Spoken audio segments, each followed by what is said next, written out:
Ассаламалейкум. Біркөлік каналы сіздермен бірге. Осы видеоның соңына дейін көрсеңіз, сізге арналған сыйлығым бар. Бұл қазіргі заманның көлігі. Коронавирусқа арнайы кеңес. Жалғыз аттың пайдасы көп. Қазақтың барлық шекарасы жылқы тұяғымен жазылған шежіре десек те болады. Осындай алып территорияны қорғауға көмектесті. Жылқы сол заманында атын қару сияқты болды десек те болады дейді. Ғалымдар, өз пікіріңіз алып қосаңыз болса, комментарий жазыңыз. Лайк басып, тіркеліп алыңыз. Жаман ауруға кеңес.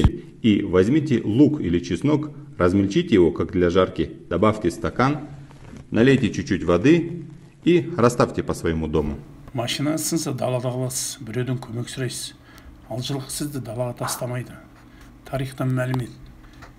Хорезмде отырған шах маңайында отырған қазақ еліне күн көрсетпей, күнде бір қазақтың өрімдей қыздарын қойын масаласында үкім шығарған.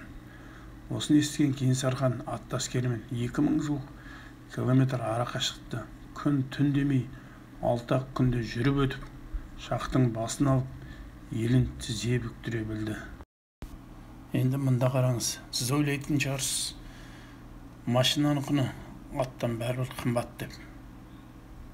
Бірақ та сол машинаның құнына жететіндей аттар да бар.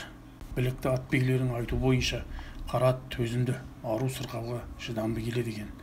Жирен жылқы өте тұрақсыз болады деген болжам бар. Кейбір азаматтар ойлауы мүмкін, машинаны жуамызға атты жуу мүмкін емес деп. Атты жуылсаңыз көздің жауын алып, мына ат секілді жаңа туғандай көркем жануар болып шыға келмейді ме? Жылқы жануарына жақсы көңіл бөліп, жақсы ниетпен қараңыз. Ал енді мына жылқыға баға жетпес деп ойлаймын.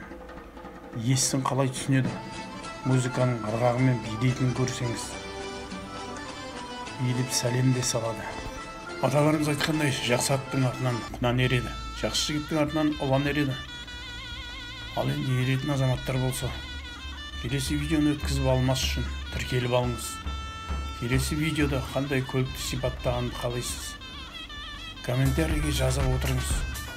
Жоғарыда айтылғандай сіздерге сыйлық астындағы сілтемені ала кетіңіз және лайк басыңыз. Жақсы күндерде кездескенше қош саламат болыңыз.